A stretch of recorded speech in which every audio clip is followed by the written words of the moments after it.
Hi, this is Janet Fitch, and it is noon on Wednesday, and so it's Writing Wednesday.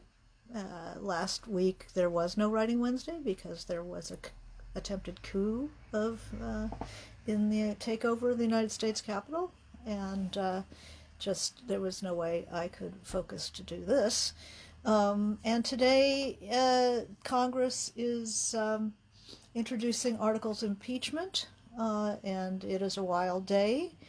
Yet there is something to be said for showing up.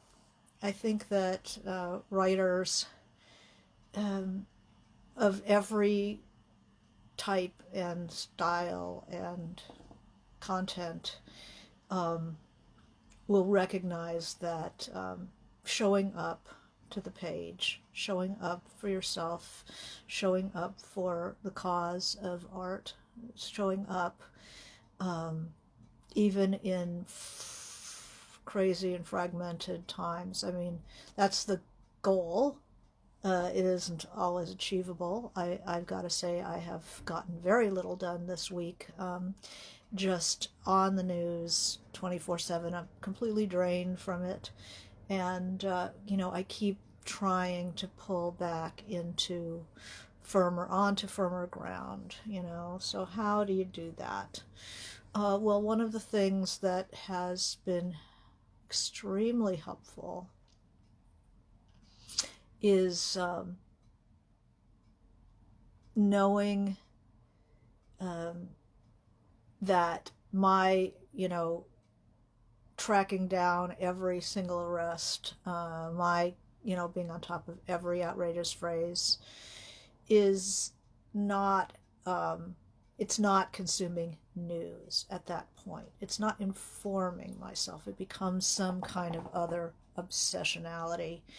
And it's that impulse that, I've been trying to rein in a bit. Not the need to be informed, but the need to be on top of it every second.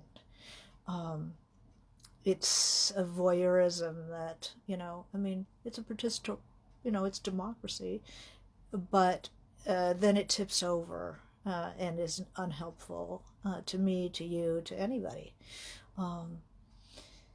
So how do you maintain a balance is really what we're looking at. How do you maintain some sort of balance where you can get something done and then return to events and then get something done? How do you get your feet under you?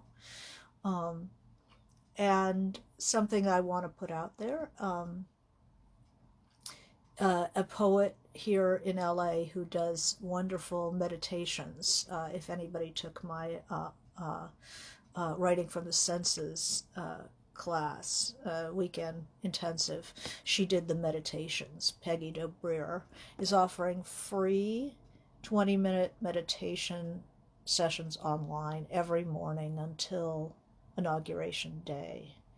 So if you want to check out, just to get up and do a meditation and a 5-minute writing prompt before you begin your day, it gets your legs under you. So she's on Peggy Dobreer. She's on Facebook, and you can direct message her and get a link for her meditation. I found it. I did it today, and I feel not radiant, but certainly more focused. Writing is all about the ability to show up for that work. How are you going to work rather than sit and consume doom and disaster all day long? I mean, you don't have to do it all day long to be responsible, a responsible citizen. You don't want to ignore what's going on. It's the future of the country. But, to become unhinged and on it 24 hours a day, it's you have to pace yourself. It's going to be a long fight. It's not going to be resolved today. It's not going to be resolved by Inauguration Day. It's an ongoing process, and preserving sanity is part of injecting sanity into our situation. Hey, Linda. Hey, Marla. Thanks for joining us for Writing Wednesday today. Um, I do want to say I'm going to be teaching my the art of the sentence class. Is still the intensive weekend is still going on, the 22nd, 23rd, 24th. So it'll be after inauguration, and we're just going to be looking at Dobreer, Dobreer, is Peggy's last name. And I'll put it in the comments after we're done today, so you can refer back. Hey, Yael. So I'll be teaching the art of the sentence, where we're just going to look at words, the building blocks of words, and it will be fun for writers. Not everybody thinks that looking at sentences is fun, but writers do. And so it'll be fun, and to look at how style and voice are created on the page. The art of writing is the art of the sentence.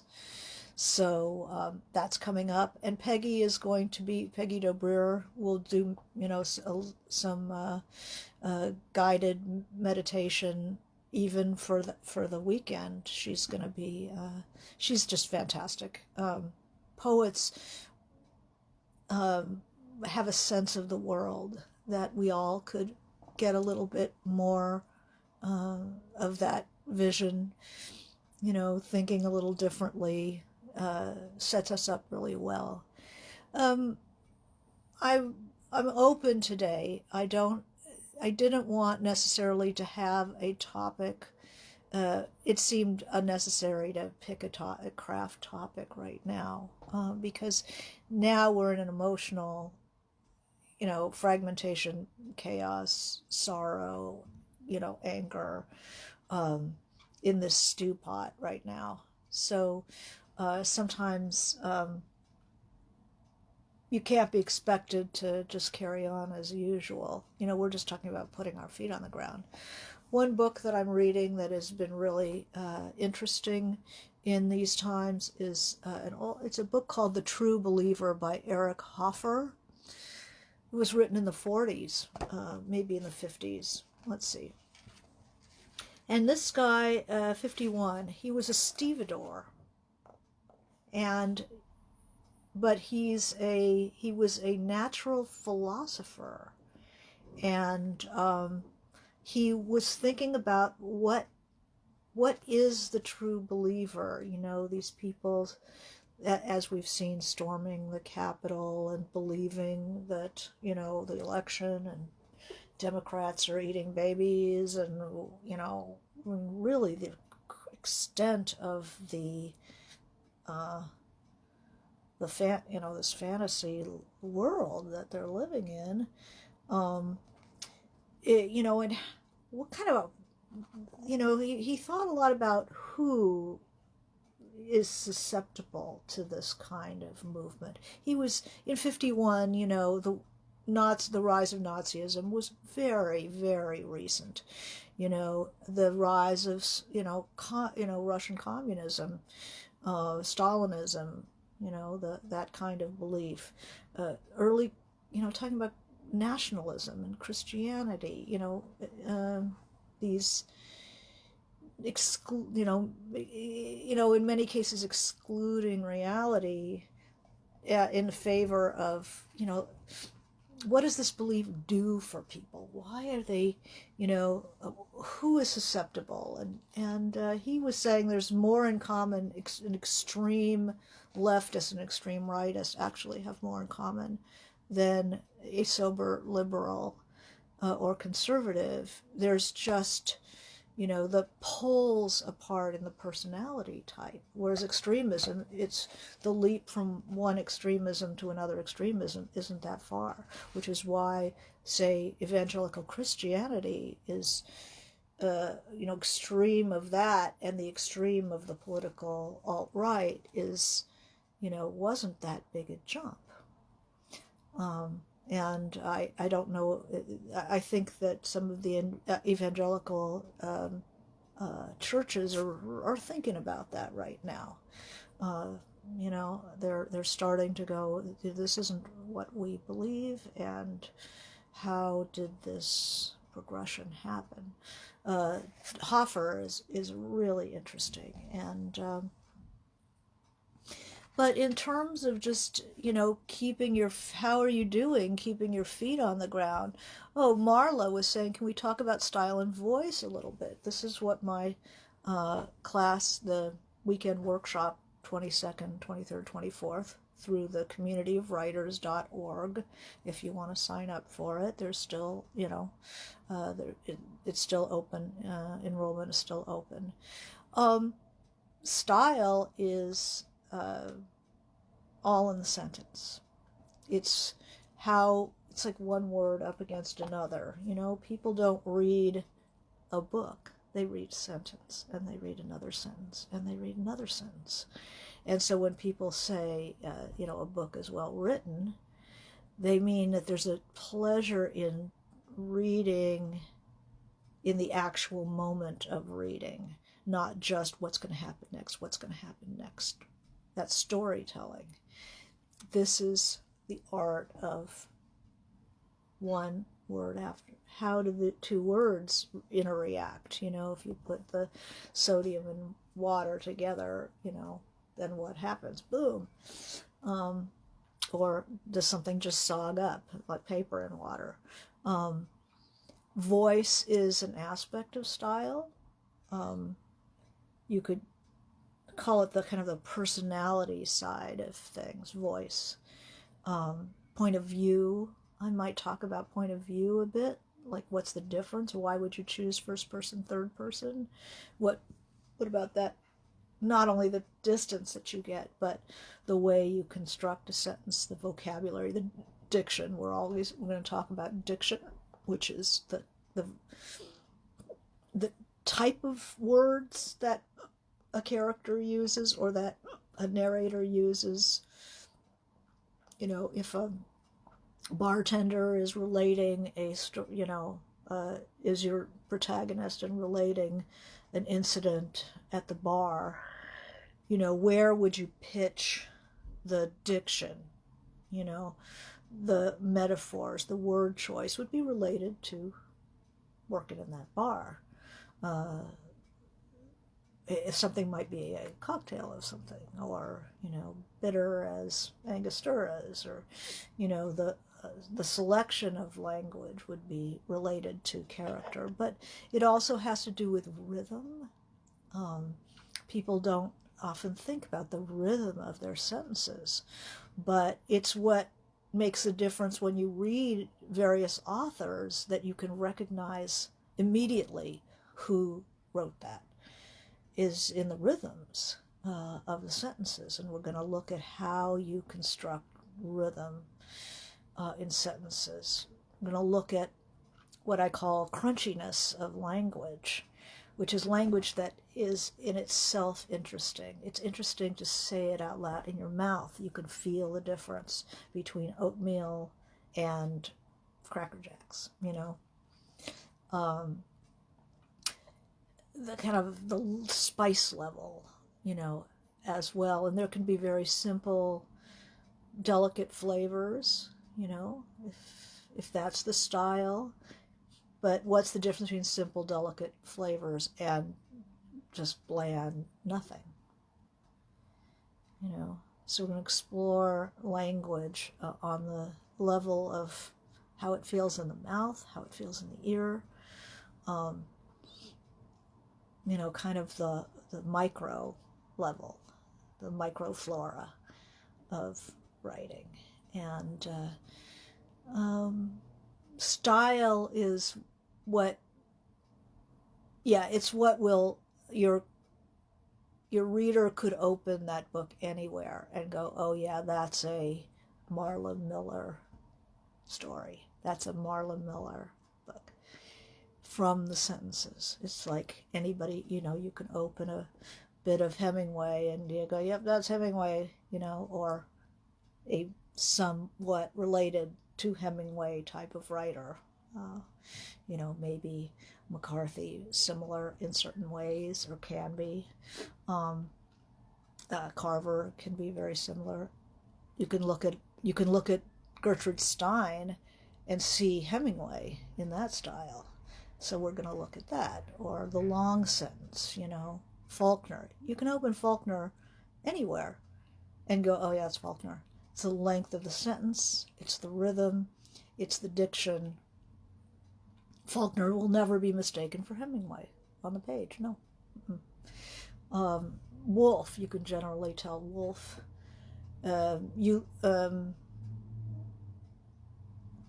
I think that Joyce can be a bit of a chameleon, James Joyce. I mean, if you look at Ulysses, there are how many sections? 13, something like that, 13, 15.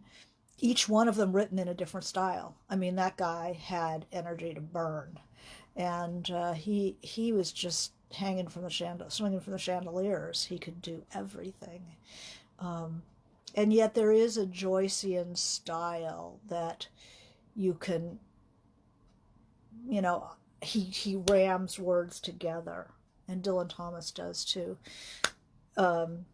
So he doesn't hyphenate, and he just makes new words by cramming two words together. So there's a certain rhythm if you read the Dead, if you read the Dubliner stories, that's kind of the midstream sample of Joyce, when he's not swinging from the chandeliers, when he's just writing. There's a long sentence rhythm in Joyce that's really, really identifiable. I know there's a guy named Les Plesko who I work with. He was a colleague for many years. Wonderful writer. And boy, those books have such a pronounced style that I can, anybody who knew him well, read his work well, I can read people and see a Les Plesko inflection in a sentence and go, oh yeah, you knew Les, you worked with Les, didn't you? I found somebody, I taught at Squaw Valley Community of Writers several years ago, and I was reading somebody's story, and I heard those cadences, those Les Plesko cadences, and I'm like, there's a writer that you really should read. And she said, oh yeah, I worked with Les. Of course he did. And everybody who knew him sometimes has a little bit of a Les cadence in their work. It's a certain poets. I remember reading Lee Young Lee's The Winged Seed, his memoir, but a poet's memoir. It is a beautiful book. Anybody who's interested in just reading something beautiful, Lee Young Lee's The Winged Seed. It's a poet's prose. But I kept hearing little Dylan Thomas constructions in there. So, style becomes a fingerprint. But too many of us we haven't gone that last step to creating to even understanding how style is created. Once you understand it, then you can make choices. Who am I? What kind of style do I represents my heart, represents my rhythms, my soul? Until you take a look at how other people, how people who have marked style, how is that constructed? And where would I want to be? Do I want to be, or do I want to have a delicate kind of reserved style that maybe isn't as pronounced, but is, is striking nevertheless for its clarity. It's, just a limpid, pure writing. It doesn't necessarily call attention to itself, but it will still have those rhythms. It will still have immaculate word choice. That itself reveals the style, the level of kind of the flavor of that writer's thought. And so that's what I'm going to be doing in that class with style and voice. So that starts on Friday the 22nd and goes through that weekend. So ask me, ask me anything. I'm here for you. This is just, my old writing teacher, Kate Braverman, used to say, just suit up and show up. It's half of life, half of writing for sure. Suit up and show up. So I missed last week because of the coup, the attack on the Capitol. I couldn't focus. I was just like, what? Had to do that. Today is the impeachment. I'm letting them do it without my having to watch every second of it, because it'll just make my head explode. I'm already having a hard time. Meditated this morning with Peggy Dobreer, and she's offering a free morning meditation, 8:30 in the morning, every morning until inauguration. So just a short thing that just gets my feet under me. It's awesome. And I'll put her link in comments when I get done. So Yael says, thanks for reminding me of the book, The True Believer. My son is struggling to find a way through the current political situation. I'll recommend the book. Yeah, it is. I mean, it's one of the most important books about kind of political movements and the extreme personality of people who are attracted to that. Marla says, would you say that style develops over many years of writing? No, I actually won't say that at all. It's interesting. That's a good question. I wrote for many years, and I just couldn't get published to save my life. And I couldn't understand. I was a very good storyteller. I thought I was. Good characters, vivid, I thought. And I got a rejection saying, good enough story, but what's unique about your sentences? It's like my sentences. I had been writing for 10 years, but I hadn't ever thought about my sentences. I never thought about verbs and sentence structure and stuff like that. It's just like, oh no, I have to do that too. Oh my God. So for me, it wasn't the product of many years of writing, because you can just keep writing the same sentences, the same thing. You just keep making the same mistakes over and over. Becoming a masterful pianist isn't the result of many years of playing the piano, because you can be a kind of wretched pianist over and over and over and not learn a thing. You have to learn what mistakes you're making and where the growth lies, and get some help of how to pursue that growth. So no, it's not just many years of writing. It is understanding the areas that have to be mastered and getting tools to master them. People are saying, is there such a thing as talent? Isn't talent everything? And I'm trying to think of who, I read this recently, which I thought was just a really good quote, is that, talent is born and it's also made.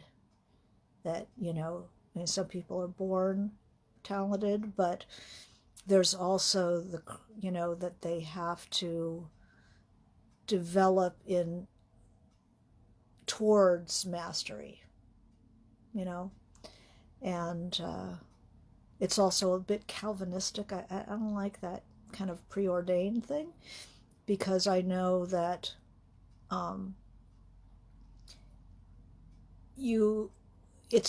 for me, it's like knowing what needs to be done and then putting in that work to get there. I mean, that's a whole different thing to having potential. What else? Chelsea's been thinking a lot about Marina. That's my character in the Russian Revolution, in my novel, The Revolution of Marina M. and Chimes of a Lost Cathedral, living through this, which, I'm hoping is not a revolution. it's going to, take everything to make sure that it's not a revolution, but it is an evolution. Um, Revolutions are not a good, I mean, there's a lot of rhetoric about revolution, but if you've actually spent 12 years researching and writing about a revolution, you realize there are forces that are activated in revolution, that things that you think are going to happen, something else happens. And it doesn't always go your way, that's for sure. What else? What are you thinking about?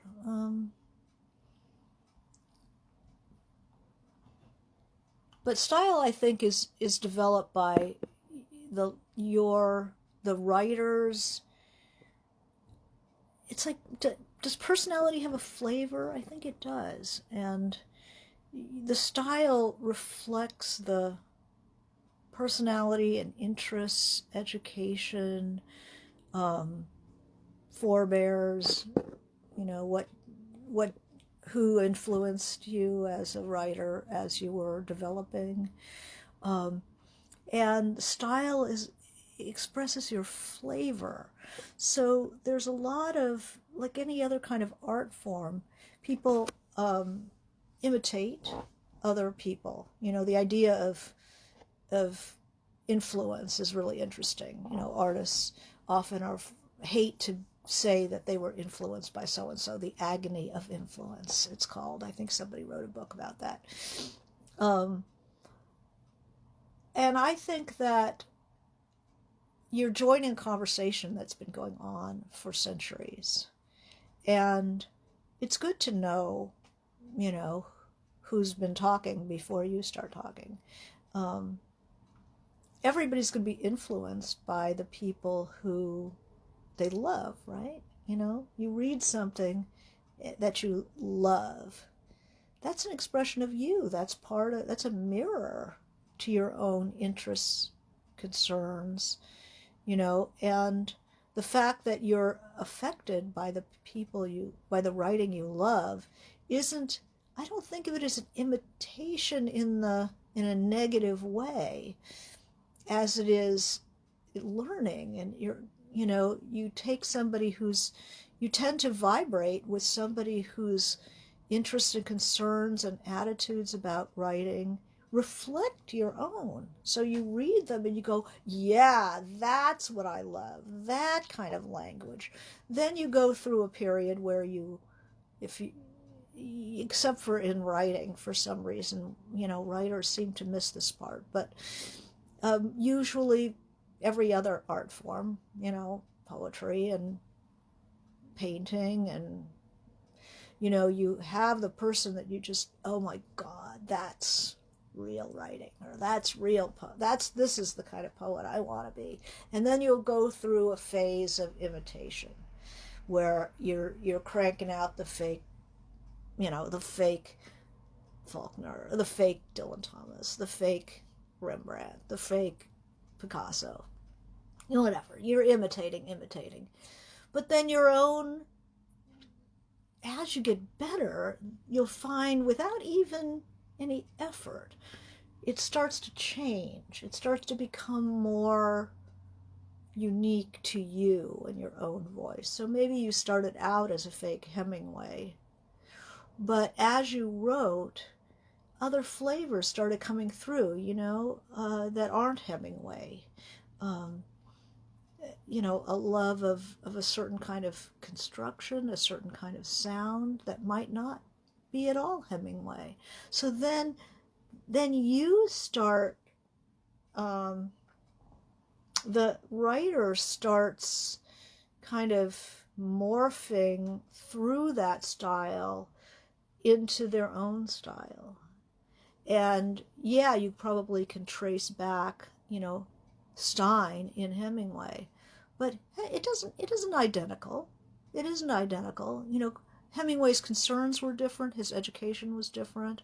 He was obsessed with masculinity, so that there's a certain kind of pugilistic quality to his word choice and diction that isn't in that Stein is more of an avant-gardist, and there's more of that.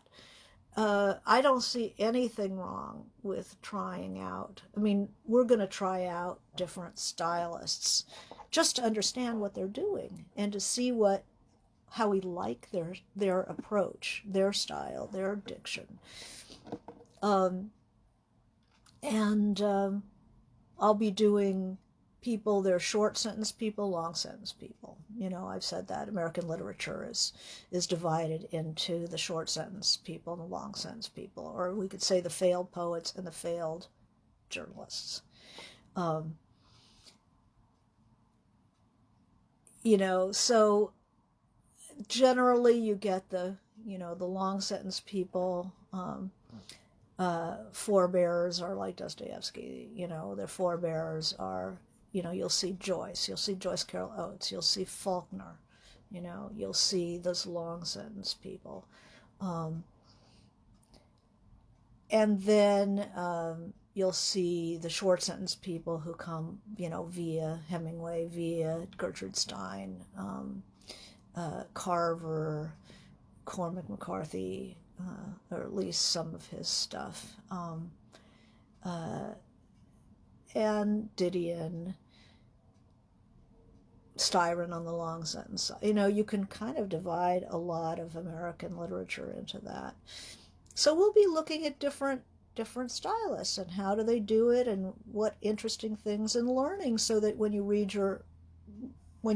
do your own reading, and hopefully you're reading people who are good and are, you know, putting some effort into their work, you know. I mean, if you're a writer, you should be reading people who are putting some effort into their sentences and not just, you know, yummy, you know, it's a really good story, but it's not really written. I mean, that's not good for your writing. It's like eating a lot of fast food, you know. Fast food is good. It's when you're hungry and it's, you know, it's all still hot, you know, so it's not as greasy, you know. You want to avoid fast food writing while you're struggling with your own writing to try to improve.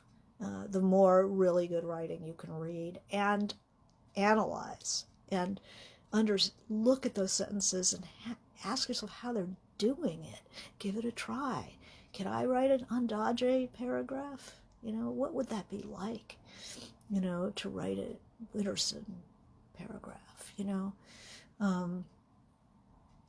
So it's not that I want you to, you know, everybody should copy their favorites, but that's how you learn, right? You know, that's how in art school you take, you know, they put a bust of some famous general and you draw from the bust, you know, or you copy, you sketch from Van Gogh. You sketch from it because it helps you break down what they're doing. You don't really, it's very hard to just look at something and understand it. Often you have to try it. And then it's like, oh, wow, look at how you did that branch. That's amazing. Well, you know, until you try to do it yourself, you don't even know. So what else here? So Yael says, I think I sound like my mother when I write. Well, that's interesting. That's interesting. You know, your rhythms, I mean, there's family resemblances for sure. You know, families, if you hear them over the dinner table, I mean, they often use the similar phrasing. And, you know, are they yellers? Are they quiet? Are they interrupt? You know, there might be resemblances. It's interesting. My mother never wrote. She was a phone person. She liked to talk on the phone.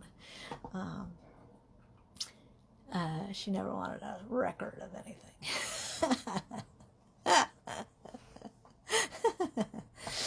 What else can I refer to? Yeah, so I'm trying very hard to focus on clearing a bit of mental space as the fire hose of events is like drenching me from head to toe, to try to push. It's like in an avalanche, you try to push the snow away from your face so you can breathe while it's heaping up over you. So very important. So what's working for you as far as clearing a little space to work? Anybody?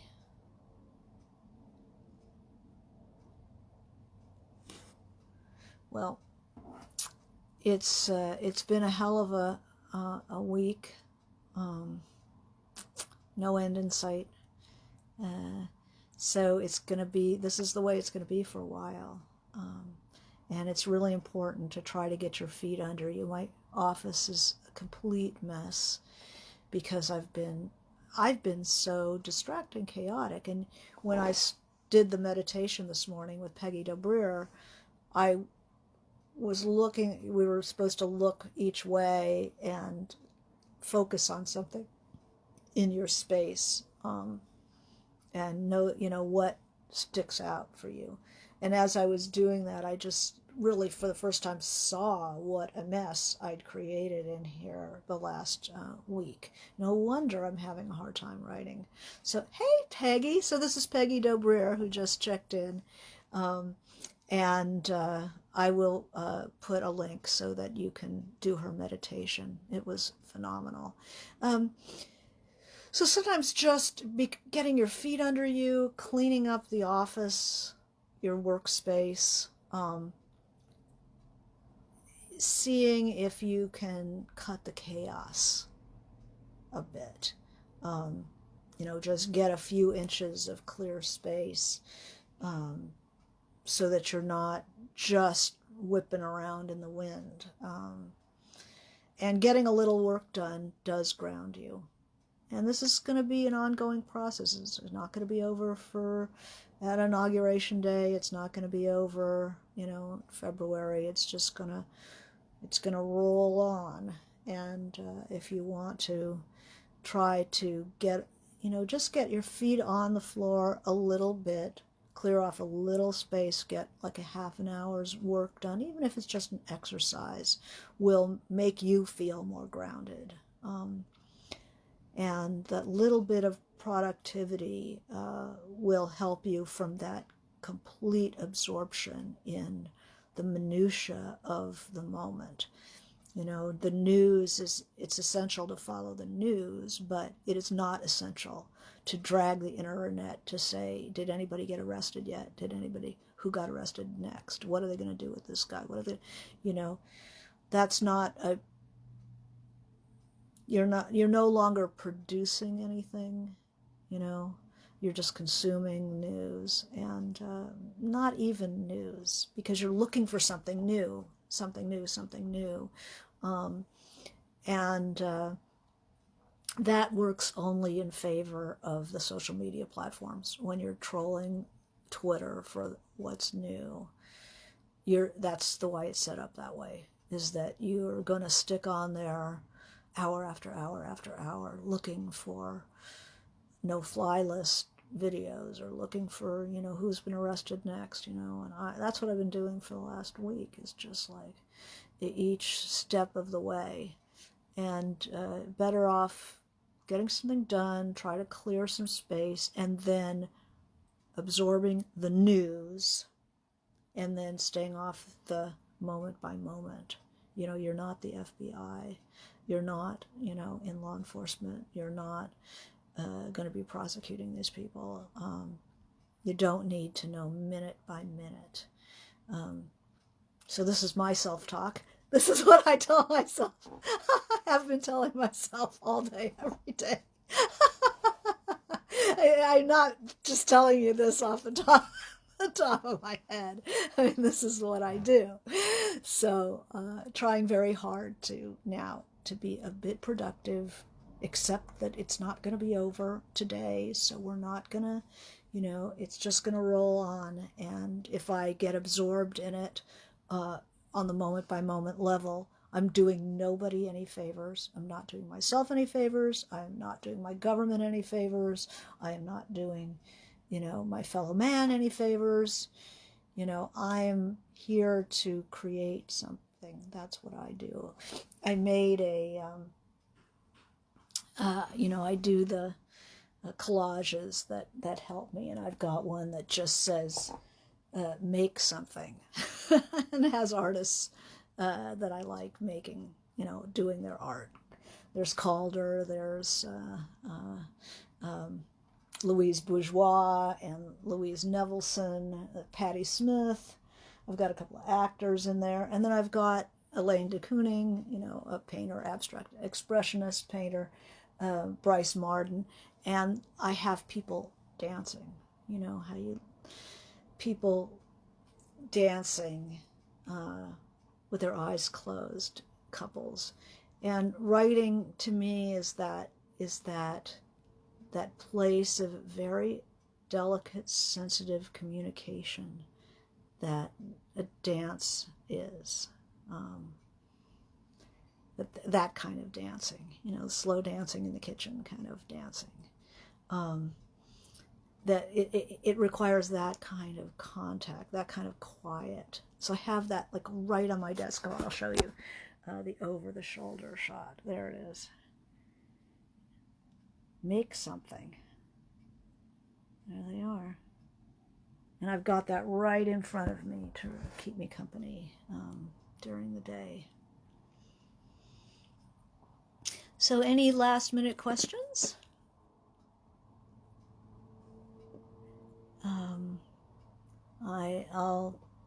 My time is yours at the moment, and would love to answer anything. If you've been having a hard time, if you've been having an easy time, which I hope you have been, how to deal with obsessionality, because all writers tend to be obsessional people. We're often anxious, and we're all obsessional. I don't know one writer who is not an obsessional person, and usually the more successful they are, the more obsessional they are. So it's a dance between your obsessionality and your productivity.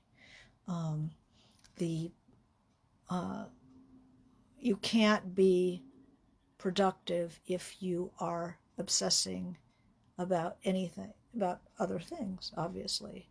And we're prey to it. I mean, I'm obsessed by everything, and I'm terribly obsessed by what's going on right now.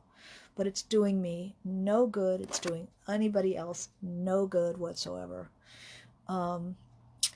So yes, Marla, look for the links, the meditation, the workshop.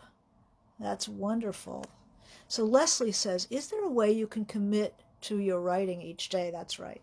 Well, I love this thing that Peggy Dobreer is doing, the morning meditation until the inauguration, 8:30 in the morning, just a 20-minute meditation and 5-minute little writing prompt. That's going to help a lot. Meditation is very helpful. I commit to my writing. I say I'm not going to go on the internet until I've gotten something done. But it's really hard if you're obsessional and you want to know, did they arrest any more people? So you commit and recommit and recommit. Every day is a new day. And, committing to your work that's what you can do. That's what you're here to do, is to write.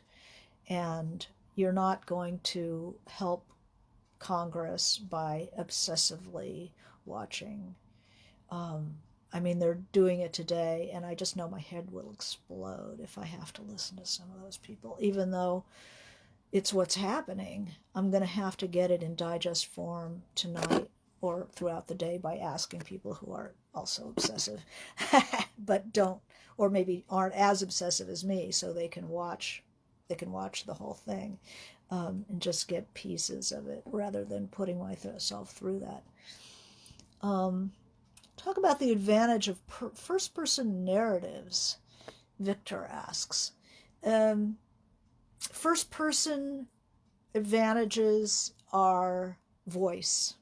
The voice of the character is the strongest thing in the piece. If the character doesn't have much of a voice, you don't need first person.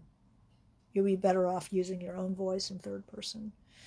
The advantage is that it's immediate, the immediacy of first person. I am living through this is what happened to me. This is what's happening to me if you're in first person present. The voice, but especially the voice. That's the advantage of first person, is you can really go to town on character voice. So Yael says, glad you tuned in. I'm glad you did. Nancy says, loves to write in first person, get into the character's head and heart. That is really fun. And Janet says, I end up yelling at the TV. Yeah, my husband can't stand that. He says they can't hear you. I do that in car too, you know. So by next Wednesday, we will. Hopefully, I'll still be here, and this process will still be going on. So use the week, you know. Thank you, Victor. Love White Oleander. Will you write another? Well, I've written 3 books since then. So Paint It Black, the Revolution of Marina M, and Chimes of Lost Cathedral.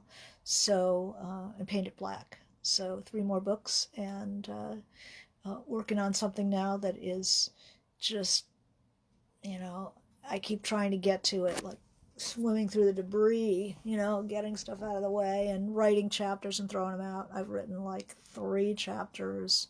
I got to a point that I liked, and then I wrote 3 chapters, and I've thrown each of them away for different reasons. So, you know, writing is all about,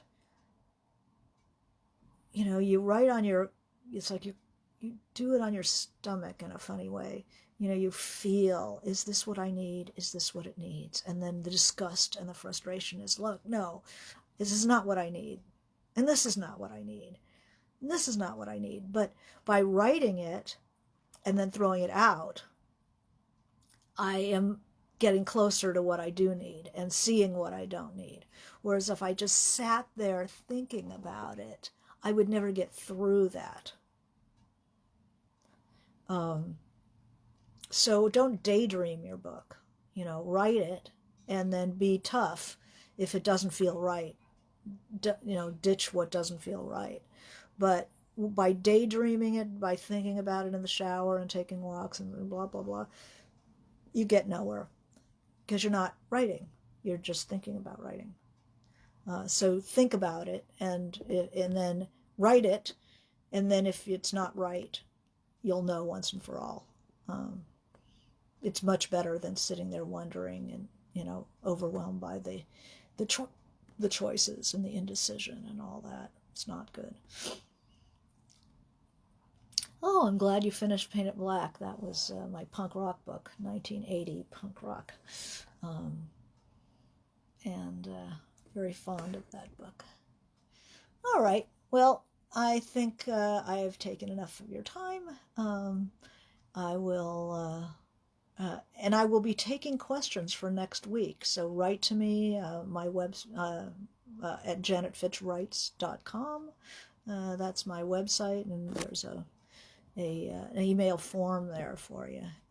I really always can use your questions. It won't be inauguration yet by next Wednesday. Will it? No. Will it? The inauguration day next Wednesday? Oh my goodness. Let's see. If it's inauguration day, holy crap, it will be inauguration day next Wednesday. So I might do Writing Wednesday on Tuesday or on Thursday. I'll put it, I'll post, because I know where I will be, is sitting in front of the TV, seeing Joe Biden get inaugurated and Kamala Harris. So in the middle of all this stuff, we're getting a new president, we're getting a new vice president, we're getting 2 new Democratic senators. It's going to be a shitstorm. but we are getting them, and keep heart. All right. Thank you. Bye.